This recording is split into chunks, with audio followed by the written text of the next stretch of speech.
আমার চোখ বেঁধে কোনো একটা নির্দিষ্ট দিকে নিজের সমস্ত শক্তি প্রয়োগ করে ছুটে যাই, তাহলে কি হবে? আমি কোথাও ধাক্কা খেতে পারি, নিজের ক্ষতি করতে পারি, কোথাও পড়ে যেতে পারি, তাই না? অর্থাৎ এটা নিশ্চিত এই কাজ আমার করা উচিত নয়। কিন্তু আজকের দিনে প্রত্যেকটা মানুষ এই কাজই করছেন, তাই না? কোনো কাজ করার পূর্বে সেই কাজের বিষয়ে সম্পূর্ণ তথ্য কোথায় সংগ্রহ করছেন? শুধু এটুকু জানেন যে এই কাজটা করলে কত ধন অর্জন করবেন আর কত নাম হবে, আর ব্যাস সামনে এগিয়ে যান। এটা উচিত নয়। পূর্ণরূপে যে কোনো কাজ করার আগেই সেই কাজের বিশ্লেষণ করে নেওয়া উচিত, তা বুঝে নেওয়া উচিত, এবং সেই বিষয়ে অবশ্যই খেয়াল রাখা উচিত যে আপনার শরীর এবং আপনার মন এই কাজ করার জন্য কি প্রস্তুত রয়েছে। যদি তা না হয় তাহলে প্রথমে নিজেকে শুধরে নিন, তারপরে সেই কাজ করুন। যদি এইভাবে জীবনে সামনে এগোন তাহলে সাফল্যের সম্ভাবনা জীবনে অনেক বেশি বেড়ে যাবে। তাহলে এটাই করুন আর আমার সাথে ভালোবেসে বলুন, রাধা রাধা। কি ওই মাকড়সার জাল দেখতে পাচ্ছেন? মাকড়সারা ভীষণ পরিশ্রম করে এটা তৈরি করে, নিজের শরীরের রস দিয়ে এই জাল বোনে। আপনি কি এটার উদ্দেশ্য জানেন? আসলে মাকড়সা এই জালে ছোট কীটপতঙ্গ ধরে তাদেরকে খাদ্যরূপে গ্রহণ করে। কিন্তু আপনি কি এই কথা জানেন যে একদিন মাকড়সা নিজেই নিজের জালে জড়িয়ে মৃত্যুবরণ করে থাকে? বলুন, কি করেন আপনি এই জাল দেখতে পেলে? দেখতে পেলেই মুছে ফেলেন এর অস্তিত্ব, তাই না? তেমনি অন্যদিকে পাখির বাসা, পাখিরাও ভীষণ পরিশ্রম করে এটা তৈরি করে। কিন্তু যদি পাখি একদিন এটা ছেড়ে চলে যায় তাহলেও লোকে এটা নষ্ট করে দেয় না। কারণটা কি? এর কারণ হলো এর নির্মাণ জীবন সঞ্চারের জন্য করা হয়েছিল, নষ্ট করার জন্য নয়। তাই মনে রাখবেন, জীবনে আপনার পরিশ্রম যতই বেশি হোক না কেন, যদি আপনার লক্ষ্য শুভ না হয় তাহলে আপনারও বিনাশ নিশ্চিত। তাই সৃজন করতেই থাকুন আর মুগ্ধ হয়ে বলুন, রাধা রাধা। এই সংসারে সাফল্য লাভ করার জন্য জ্ঞানের প্রয়োজন হয়, পরিশ্রমের প্রয়োজন হয়, দৃঢ় নিষ্ঠার প্রয়োজন হয়, নিরন্তর চেষ্টা করা প্রয়োজনীয়। কিন্তু আরো কিছু আছে যা অত্যন্ত প্রয়োজনীয় এবং গুরুত্বপূর্ণ। তা হলো ভালো বন্ধু। তাদের থাকা অত্যন্ত প্রয়োজনীয়। যদি ভালো বন্ধু থাকে তাহলে সময় এলে তারা ঢাল হয়ে আপনাকে সুরক্ষা করবেন। সময় এলে অস্ত্রের মতো শত্রুকে সংহারও করবেন।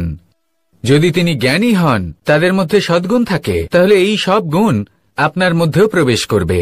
তাহলে সাফল্যের জন্য ভালো বন্ধু পাওয়া অত্যন্ত প্রয়োজনীয়।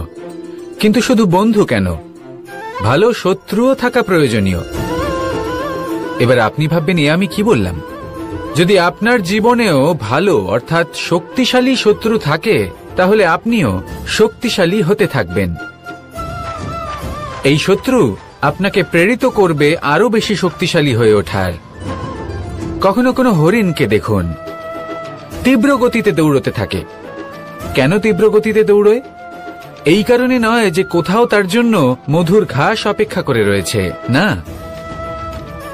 সে এই কারণে তীব্র গতিতে দৌড়য় কারণ সেটা না করলে তার পেছনে একটি সিংহ আছে যে ওকে নিজের ভোজন করে ফেলবে। তাই জীবনে বিপদ, সংকট, এই সবকিছুও হলো অত্যন্ত গুরুত্বপূর্ণ।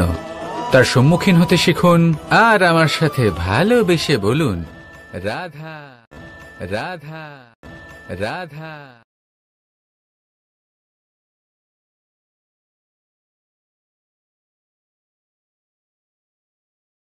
লক্ষ্যে পৌঁছানো অত্যন্ত কঠিন হয়। কেউ ভাবেন যে কেন এত কঠিন হয়, কেন এত কষ্ট করতে হয় লক্ষ্যে পৌঁছানোর জন্য। এই লক্ষ্য সরলভাবে কেন আমার কাছে চলে আসে না? চলুন আপনাকে একটা কথা বলি। যদি আপনার লক্ষ্য কঠিন না হয় তাহলে তাকে পাওয়া আপনার পক্ষে অসম্ভব হয়ে উঠবে। লক্ষ্যে পৌঁছানোর এই রাস্তায় আপনি যে কড়া রোদের সম্মুখীন হন, যার থেকে আপনি দূরে পালাতে চান, সেই রোদ আপনাকে প্রেরণা যোগায় যে আপনি এগোতে থাকুন। ভাবুন একজন যাত্রী যে কিনা নিজের লক্ষ্যের দিকে যাচ্ছেন, সেই পথে উনি যদি একটু ছায়া পেয়ে যান আর উনি ওখানে বিশ্রাম নেন, তাহলে তার সাথে তার ভাগ্য গভীর নিদ্রায় সেখানে বিলীন হয়ে যায়। তাই পরিশ্রমের করা রোদের থেকে কখনো দূরে পালাবেন না। জীবনে শুধু সামনে এগোতে থাকুন দৃঢ়তার সাথে। আর লক্ষ্য সরল হোক, কঠিন হোক বা অত্যাধিক কঠিন হোক, একটা কথা মনে রাখবেন, যে জীবনের লক্ষ্যে পৌঁছতে পেরেছে সে লক্ষ্য প্রাপ্তির জন্য আফসোস কখনোই করে না। রাধা রাধা।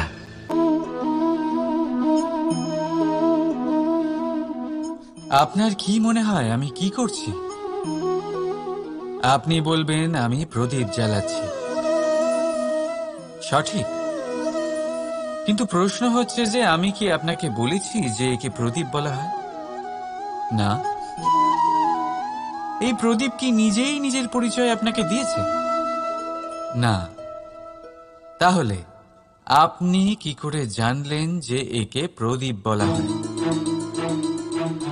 উত্তর হচ্ছে প্রকাশ, যে স্বয়ং জ্বলে অন্ধকারের মধ্যে সংসারকে পথ দেখায়, সেটাই প্রদীপ।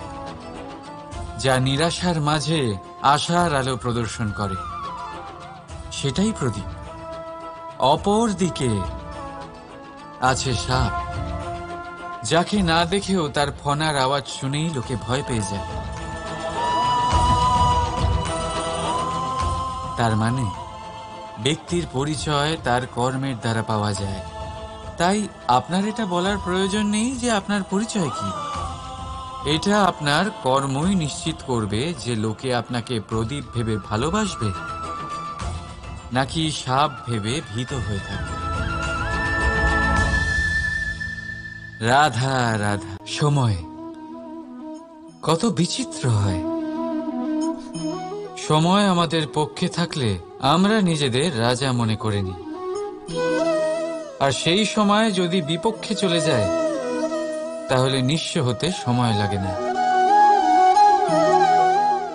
তাই মানুষের একটা অভ্যেস আছে, খারাপ সময়ের জন্য কিছু সঞ্চয় করা। আত্মীয়, বন্ধু খারাপ সময় পাশ থেকে সরে যায়।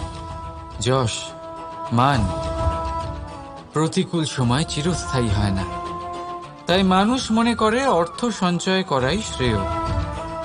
অর্থের কোনো হৃদয় নেই যা সময়ের সাথে পরিবর্তিত হবে। সংসার বলে সর্বদা অর্থ সঞ্চয় করতে থাকুন। খারাপ সময় অবশ্যই কাজে লাগবে, কিন্তু আমি বলবো শুভ কর্ম করতে থাকুন, আনন্দে থাকুন, নিজের ওপর আর ঈশ্বরের ওপরে বিশ্বাস রাখুন। খারাপ সময় কখনো আসবেই না। রাধা রাধা। প্রকৃতি মানুষকে এক বিশেষ শক্তি দিয়েছে, অন্য জীবের থেকে বেশি শক্তি দিয়েছে। স্মরণ শক্তি। এই শক্তি মানুষকে অন্য জীবের থেকে ভিন্ন করে, ইতিহাস রচনা করার প্রেরণা দেয়, জ্ঞানকে বংশানুক্রমে এগিয়েও নিয়ে যায়। আর যারা ভুলে যান, অধিকাংশ সময় তারা উপহাস আর দয়ার পাত্র হয়ে যান। কিন্তু এটাই কি প্রকৃত রূপে সত্য? না। এই স্মরণ শক্তি মানুষের বিকাশের সব থেকে বড় বাধা হয়ে দাঁড়ায়। তার মনকে দূষিত করে দেয়।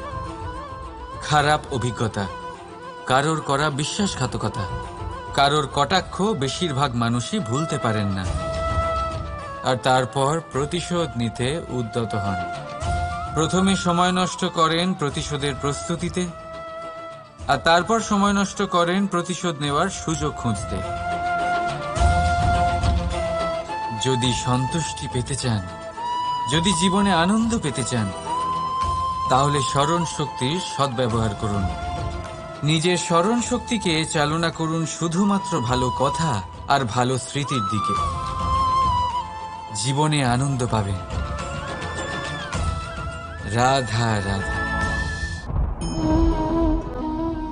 মানুষ নিজের পরিবারের জন্য কত কিছুই না করে, দিন রাত পরিশ্রম করতে থাকে যাতে তার পরিবারের প্রয়োজন পূরণের জন্য অর্থ রোজগার করতে পারে। কিন্তু শুধু অর্থ রোজগার করাটাই কি যথেষ্ট?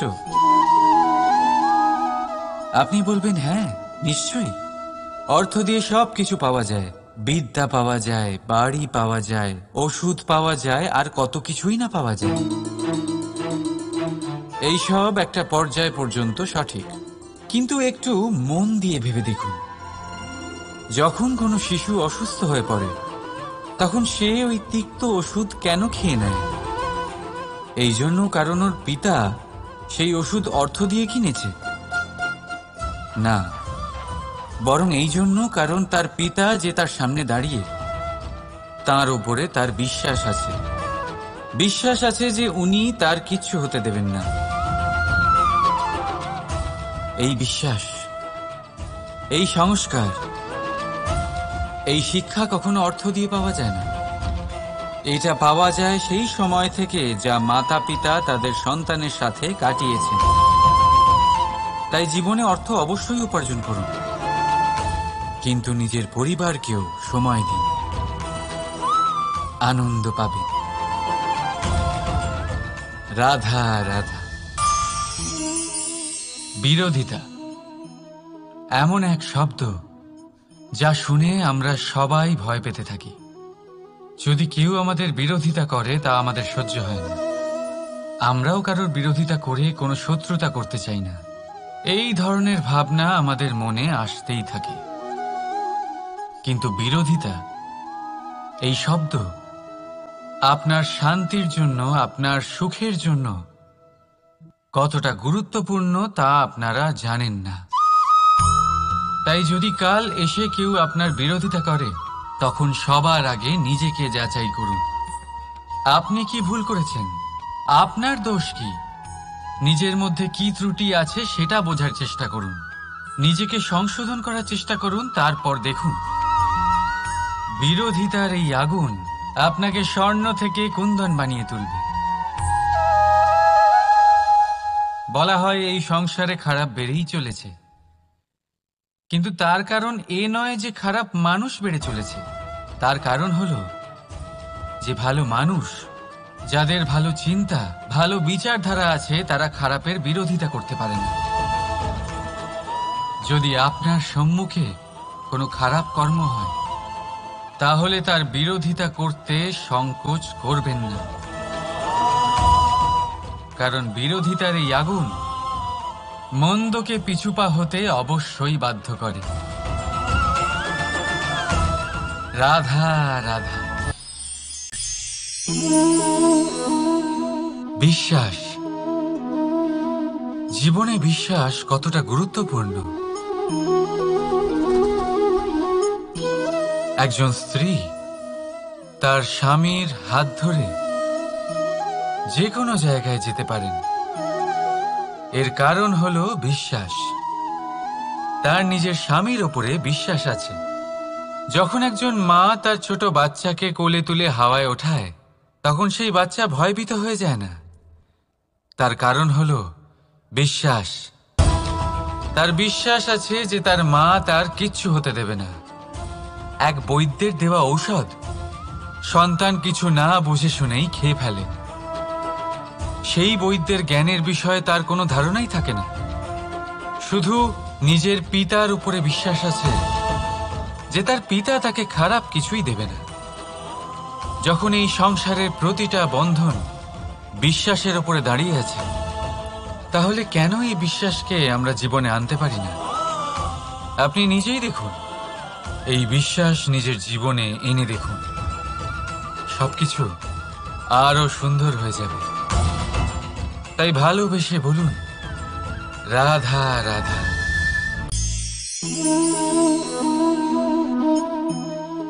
অহংকার, এই শব্দটা সবাই শুনেছেন। বহু মানুষকে আপনি এটা বলতে শুনেছেন যে ওই ব্যক্তির অহংকার আছে, ওই মানুষটির ক্ষমতার অহংকার আছে, ওই ব্যক্তির নিজের রূপ নিয়ে অহংকার আছে, ওই ব্যক্তির নিজের অর্থের অহংকার আছে, ইত্যাদি ইত্যাদি। কিন্তু এই অহংকার, এর অস্তিত্ব হয় কি করে? এবারে একবার এই হাতটা দেখুন। যদি এই হাতের 5 আঙুল উঠে দাঁড়ায়, আশীর্বাদ। আর যদি এই হাতের 5টা আঙুল একসাথে মুঠো হয়ে যায়, শক্তি, সংকটের বিরুদ্ধে ঢাল। কিন্তু এই একটা আঙুল সংকটের কারণ হয়ে দাঁড়াতে পারে। এই একটা আঙুল শত্রুকে আহ্বান জানায়। এবার অহংকার বলে এই শব্দটাই দেখে নিন। আমাদের থেকে আলাদা হয়ে গেলে হয় অহং। অহং অর্থাৎ ব্যক্তির মনে হয় যে সে আপনদের থেকে, নিজের বন্ধুদের এবং সঙ্গীদের থেকে, নিজের পরিবারের থেকে অনেক উপরে, অনেক শ্রেষ্ঠতর সে। কিন্তু মনে রাখবেন, এই অহংকার কোনো ব্যক্তির অস্তিত্বের বিনাশের প্রথম ধাপ। তাই ঝেড়ে ফেলে দিন এই অহংকারকে, আর বিশ্বাস করুন আমাদের ওপর, কারণ তখনই আপনি শান্তি পাবেন। আর সেই শান্তির সাথেই বলে উঠবেন, রাধা রাধা।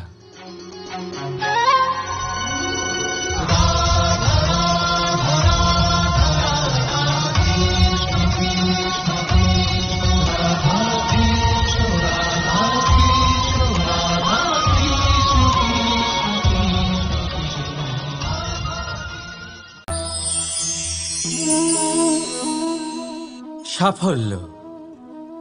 যদি আপনাকে জীবনে সাফল্য পেতে হয়, তাহলে আপনি একাধিক মানুষ পাবেন যারা একাধিক উপায় বলবে আপনাকে সাফল্য পাওয়ার। দীর্ঘ সময় ধরে পরিশ্রম, চেষ্টা, নির্ধারণ, নিষ্ঠা এই বিষয়ে ভাষণ দিতে থাকবেন।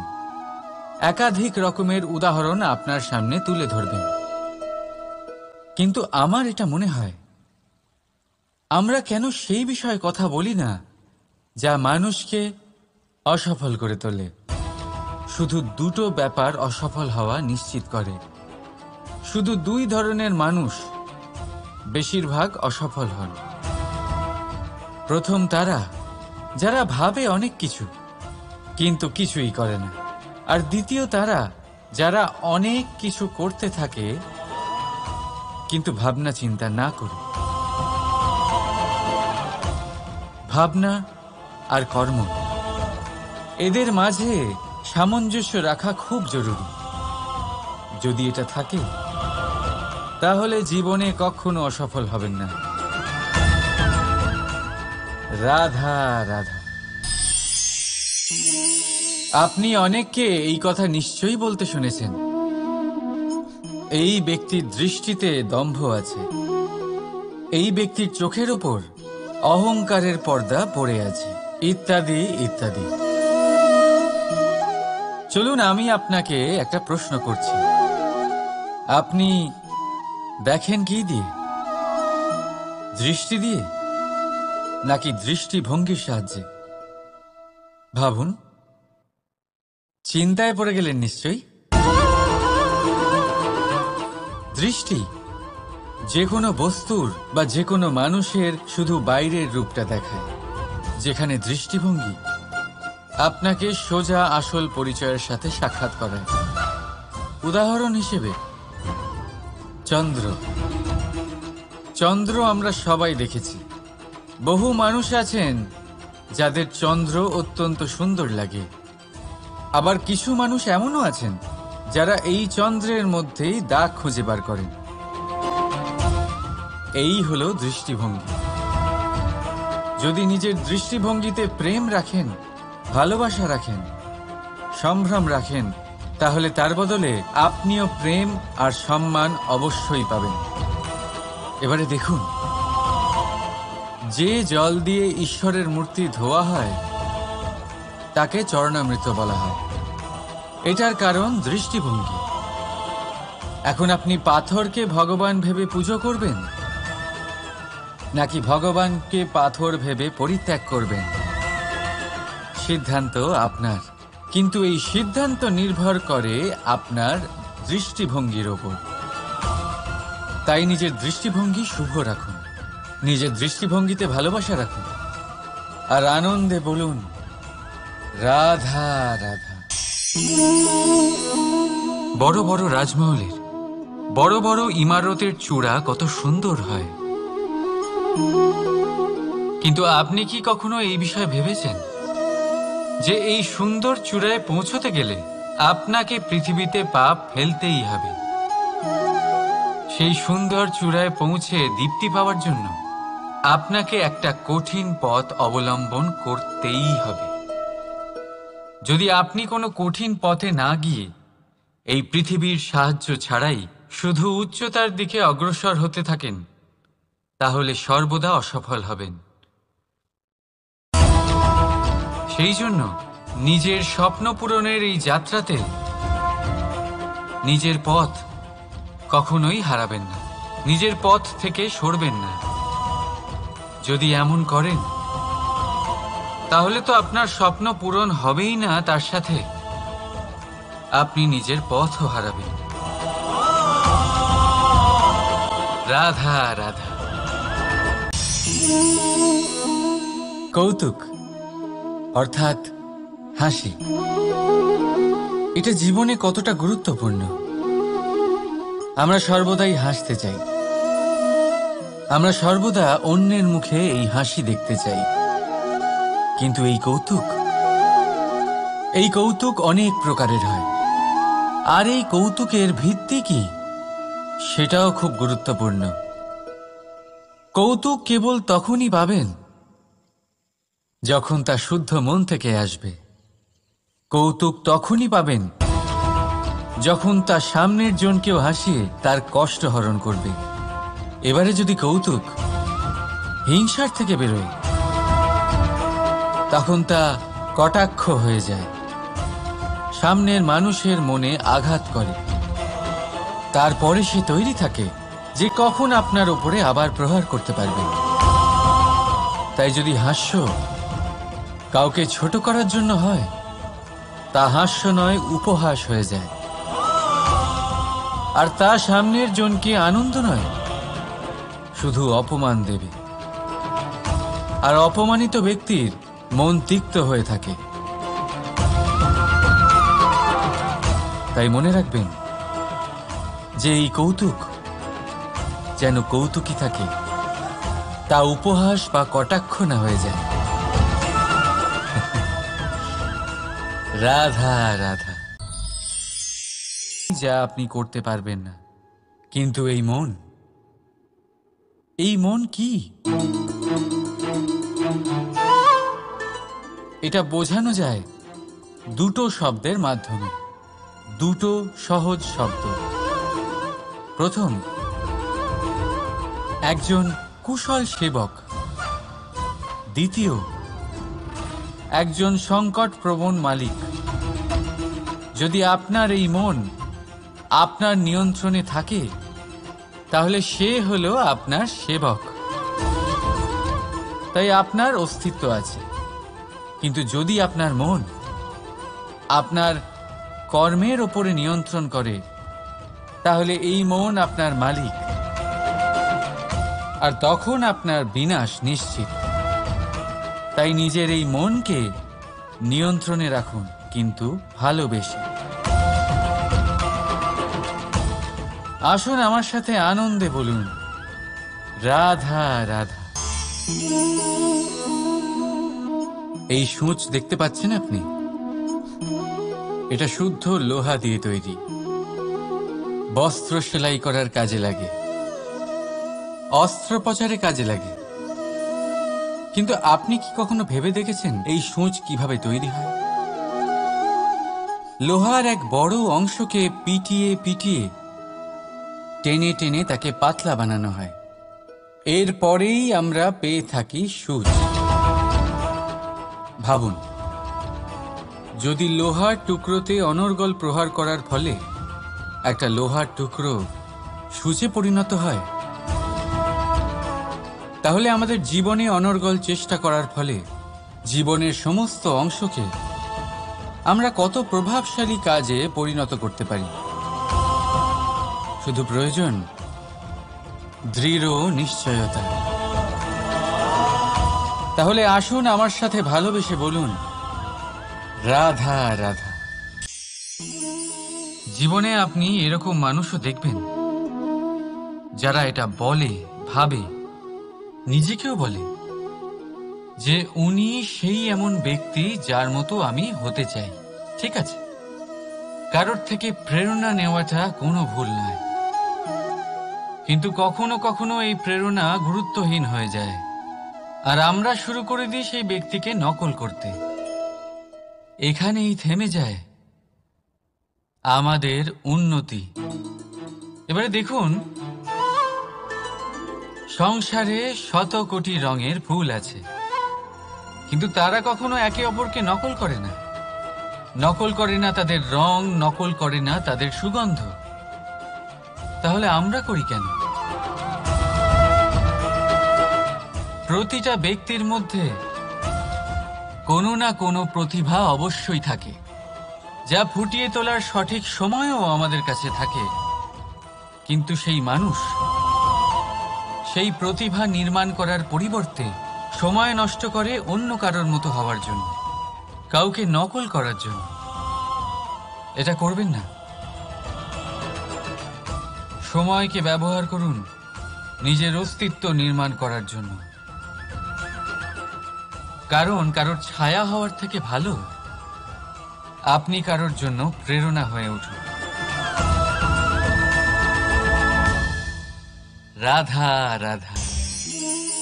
আমরা সকলে পাথুরে রাস্তা এড়িয়ে চলি, কারণ এই পথের পাথর আমাদের যাত্রা আরো কঠিন করে তোলে, আমাদের পা আহত করে দেয়। কিন্তু একটা গুরুত্বপূর্ণ কথা আমরা ভুলেই যাই, এই কঠিন পথই না শুধু আমাদেরকে নিজেদের দুর্বলতার সাথে পরিচয় করায়, বরং আমাদের শক্ত হওয়ার প্রেরণাও দিতে থাকে। সময়ের সাথে ঠিক এমনটাই হতে থাকে। সবাই ভালো সময়ের অপেক্ষা করতে থাকেন, ভালো সময়ের জন্য পরিশ্রম করেন, তার জন্যই চিন্তা করেন, কিন্তু ভুলে যান যে ভালো সময় বহুবার আমাদের বিবেক নষ্ট করে দেয়। সেখানেই খারাপ সময় আমাদের বুদ্ধিকে সঠিক পথে চালিত করে। রাধা রাধা। ঘোড়াকে যতই প্রশিক্ষণ প্রদান করুন, তার মুখে লাগাম তো পরাতেই হবে। একজন ভালো চালক সেই ঘোড়ার লাগাম মাঝে মাঝে টেনে ধরে, তাকে সঠিক পথে চালিত করতে, যাতে সেই ঘোড়া দিগ্ভ্রান্ত না হয়। এবার একটু ভাবুন, ঠিক এরকমই হয় আমাদের মন। যদি এটা বিবেকের লাগাম দিয়ে মাঝে মাঝে আমরা টেনে না ধরি, তাহলে আমাদের এই মন দিগ্ভ্রান্ত হতে পারে। আর যদি আপনি আপনার লক্ষ্যে পৌঁছতে চান, তখন মনের এই লাগাম মাঝে মাঝে আপনাকে অবশ্যই টেনে ধরতে হবে, কারণ বিবেকের এই পথ প্রদর্শনই আপনাকে ভালোভাবে আপনার লক্ষ্যে পৌঁছে দেবে। মনে রাখবেন আর আমার সাথে ভালোবেসে বলবেন, রাধা রাধা। আপনি কখনো জাঁতাকল দেখেছেন? তাতে গম পেষা হয়। গমকে এমন ভাবে পেষা হয় যাতে আমরা তা খেতে পারি, জীবিত থাকতে পারি। আর যদি আপনি মন দিয়ে দেখেন, তাহলে কলের নিচের অংশ কখনো ঘোরে না, শুধুমাত্র উপরের অংশই ঘোরে। আর তবেই তা গম পিষতে পারে, আর তবেই রুটি তৈরি হতে পারে। কিন্তু ভেবে দেখুন, যদি কলের দুটো অংশই ঘুরতে থাকে তাহলে কি হবে? তা গম পেষার বদলে একে অপরকে পিষে নিজেদের অস্তিত্ব শেষ করে দেবে। তাই জীবনে কোনো কাজ যখন মন আর মস্তিষ্ক মিশিয়ে করা হয় তখনই তা সম্পন্ন হয়। কিন্তু যখন বিষয় হলো ভক্তির, তখন মস্তিষ্কের যুক্তির মৌন থাকা প্রয়োজন।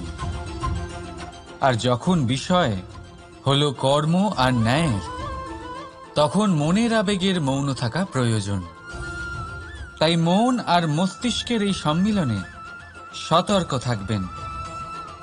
একসাথে অবশ্যই চলবে, কিন্তু একে অপরের বাধা যেন না হয়ে দাঁড়ায়। রাধা রাধা। আমি একটা এমন শব্দ যার অনেকগুলি মানে হয়, যার আসল অর্থ হল অহং। যদি আপনি কথা বলেন সৃষ্টির নির্মাণ নিয়ে, তাহলে আমি ব্রহ্মদেব হয়ে সৃষ্টির নির্মাণ করবে। যদি আপনি কথা বলেন প্রলয়ের, তাহলে সেই আমি মহাদেব হয়ে বিনাশ করবে। এই আমি সঙ্গতিপূর্ণ, কিন্তু শুধু ততক্ষণ যতক্ষণ আপনি এটা সবার সাথে ভাগ করছেন। কিন্তু আমরা বহুবার এর মানে বুঝতে পারি না। এই অহংকে সীমিত করে দিই একটা ব্যক্তি অবধি, শুধু নিজে। আর তখনই জেগে ওঠে অহংকার, যাতে প্রাধান্য পায় শুধুমাত্র আমি, আমরা নয়। আর একজন ব্যক্তি একা না উৎপাদন করতে পারে আর না করতে পারে সৃজন। এবারে দেখুন, বৃষ্টির এক ফোঁটা, তারও অস্তিত্ব আছে, কিন্তু তা ধরিত্রীতে পড়লেই সমাপ্ত হয়ে যায়। কিন্তু যখন ফোঁটাগুলি একসাথে পড়ে তখন শুরু হয় বর্ষা, আর তখনই তৈরি হয় ধারা। রাধা রাধা। বলুন, কি দেখতে পাচ্ছেন আপনি? আমার হাতের এই সাদা বস্ত্র, নাকি এতে লেগে থাকা এই কালো দাগ? এবারে সত্যি কথা বলতে কি, আপনার নজর সবার আগে এই কালো দাগের ওপরে গেছে। ঠিক আছে, এমনই তো হয়। ভীষণ কম মানুষ থাকেন যারা ভাবেন কোনো ব্যক্তি ভীষণ পরিশ্রম করে এই বস্ত্র ধুয়েছেন, এটা শুকিয়েছেন। বেশিরভাগ মানুষের নজর যায় এই দাগের উপরে, ভাবেন যে এটা কি করে লাগলো। কিছুটা এরকমই হয় আমাদের ব্যক্তিত্বের সাথে। আমাদের শুভ কর্মের ওপরে আমাদের একটা খারাপ কর্ম ভারী মনে হয়। এবারে ভাবুন, যদি আমি চন্দ্রের কথা বলি, তাহলে তার শীতল আলো দেখার পূর্বে তার কলঙ্ক লক্ষ্য করেন, সেই চাঁদে লেগে থাকা কালো দাগ দেখে নেন। সেই জন্যই বিশেষ করে যারা শুধুমাত্র শুভ চিন্তা করেন আর উপকারী কর্ম যারা করেন, তাদের আমি বলবো সাবধানে থাকবেন। কারণ আপনার একটা খারাপ কর্ম চিরকালের জন্য উদাহরণ হয়ে দাঁড়াবে। রাধা রাধা। এই লক্ষ্য আসলে কি? এই লক্ষ্য তাই যা আমরা পেতে চাই। এই সংসারে সুখী কে হয়? সুখী সেই যে তার লক্ষ্য পেয়ে গেছে। দুঃখী কে হয়? দুঃখী সেই যে তার লক্ষ্য এখনো পায়নি। এবারে প্রশ্ন এখন এটাই যে লক্ষ্য সবাই পেতে চায়, লক্ষ্য পাওয়ার জন্য সবাই প্রাণপণ চেষ্টাও করে, তাহলে সবাই তাদের লক্ষ্যে পৌঁছতে পারে না কেন? ঠিক আছে, কোথাও না কোথাও কিছু না কিছু কমতি থেকেই যায়, যাই বাধা থাক। আজকে আমি আপনাকে একটা উপায় বলবো এই লক্ষ্য পাওয়ার জন্য।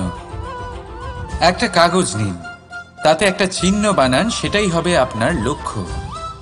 এবারে সেই লক্ষ্যে পৌঁছানোর একটা পথ বানান। এবারে এই যাত্রাকে ভিন্ন ভিন্ন ভাগে বিভাজন করে দিন। এবারে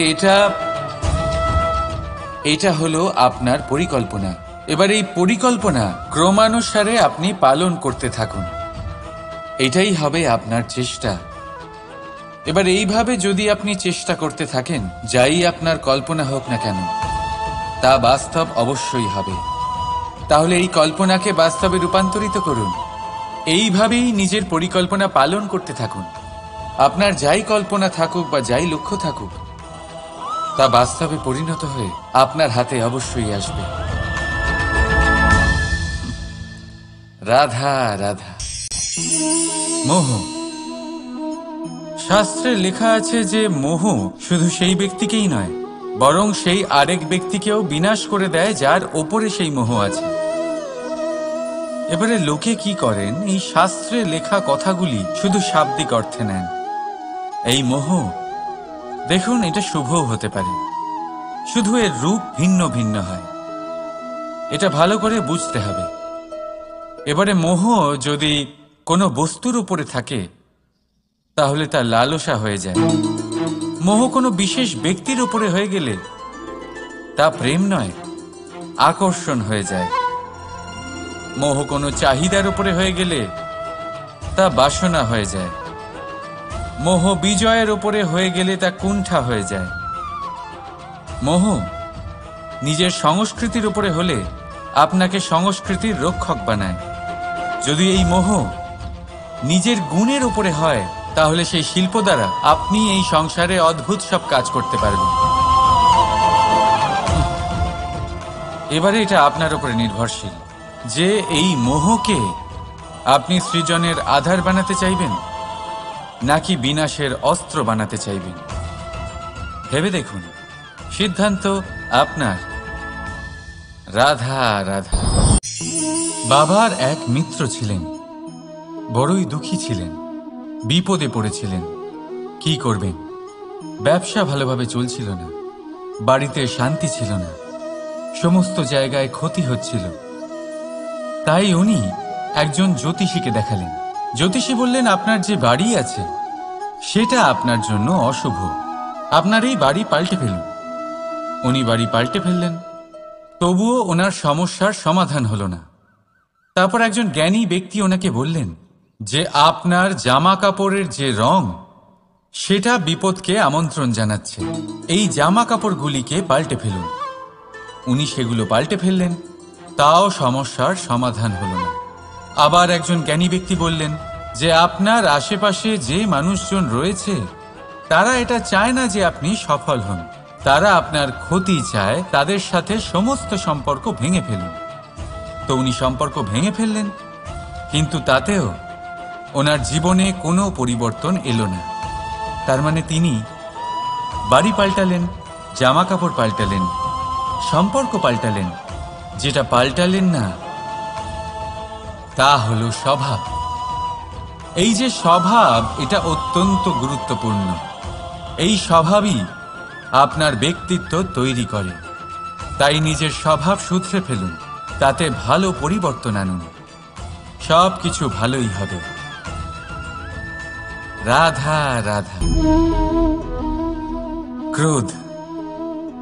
লোকে বলে যে এই ক্রোধ পাপেরই মূল, কিন্তু সত্যি কি এই ক্রোধ পাপের মূল? একটু ভেবে দেখুন, এই ক্রোধ বাস্তবে আসলে কি? এই ক্রোধ একটা অনুভূতি যা আপনার মধ্যে হঠাৎই অসীমিত তেজ সঞ্চালন করে। এবারে আমি আপনাকে কিছু উদাহরণ দিচ্ছি যাতে আপনি বুঝতে পারেন যে ক্রোধ আপনার জন্য ভালো কি না।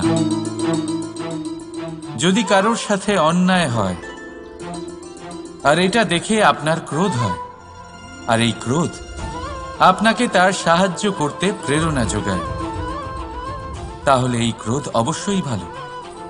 যদি কোথাও আপনি দেখেন যে কোনো নারীর উপরে অত্যাচার হচ্ছে আর সেটা দেখে আপনার ক্রোধ হয়, আর এই ক্রোধ আপনাকে তার সাহায্য করতে সাহস যোগায়, তাহলে এই ক্রোধ অবশ্যই ভালো। যদি এই সংসারে কোথাও আপনি কোনো অনৈতিক কাজ বা ছলনা দেখেন আর আপনার তাতে ক্রোধ না হয়, কিছুই অনুভব করেন না, তাহলে এটা কাপুরুষতা। তার মানে এটাই যে আপনি আপনার মনুষ্যত্ব হারিয়ে ফেলেছেন। তাই এটা বোঝার চেষ্টা করুন, আপনার ক্রোধের তেজের ব্যবহারের ওপরে নির্ভরশীল হলো এই ক্রোধ আপনার জন্য পাপের সমান, নাকি এই ক্রোধ আপনার জন্য পুণ্যের স্থাপক। রাধা রাধা। অভিমান, আত্মসম্মান, অহংকার, দেখতে গেলে এই তিনটি শব্দ ভিন্ন ভিন্ন, কিন্তু এর মূল আধার একই, আত্মসম্মান। এবার যদি কথা বলি আপনার শরীরের, আপনার সংস্কৃতির, আপনার সম্পর্কের, তাহলে অভিমান থাকা স্বাভাবিক। এবার যদি কথা বলি আপনার ব্যক্তিত্ব নিয়ে, আপনার আদর্শ নিয়ে, আপনার বিচারধারা নিয়ে, তাহলে আত্মসম্মান হলো একটা গুণ।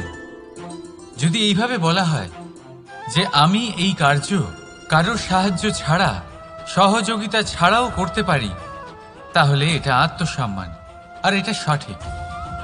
যদি এভাবে বলা হয় যে আমি এই কার্য কারোর সাহায্য ছাড়াই বা কারোর সহযোগিতা ছাড়াই করে ফেলেছি, তাহলে এটা অভিমান, এটাও সঠিক।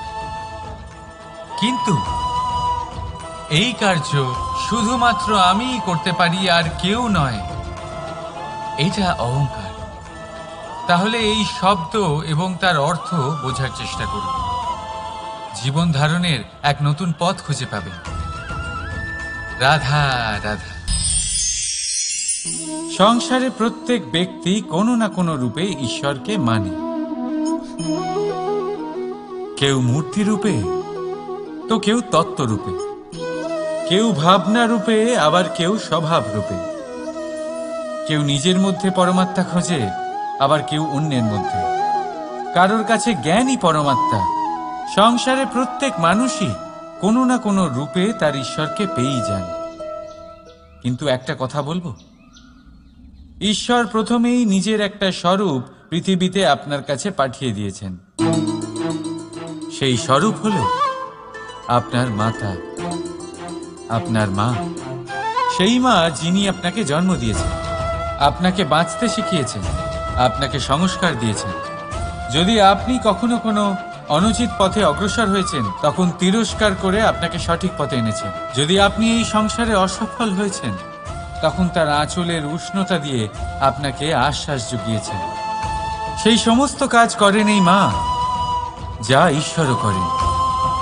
সেই জন্য মনে রাখবেন যে এই সংসারে আপনার সবচেয়ে প্রথম ঈশ্বর যদি কেউ থাকে, তাহলে তা আপনার মা। প্রত্যেক প্রতিমাতেই ঈশ্বর নাই থাকতে পারে, কিন্তু প্রত্যেক মায়ের মধ্যে ঈশ্বর অবশ্যই থাকে। রাধা রাধা।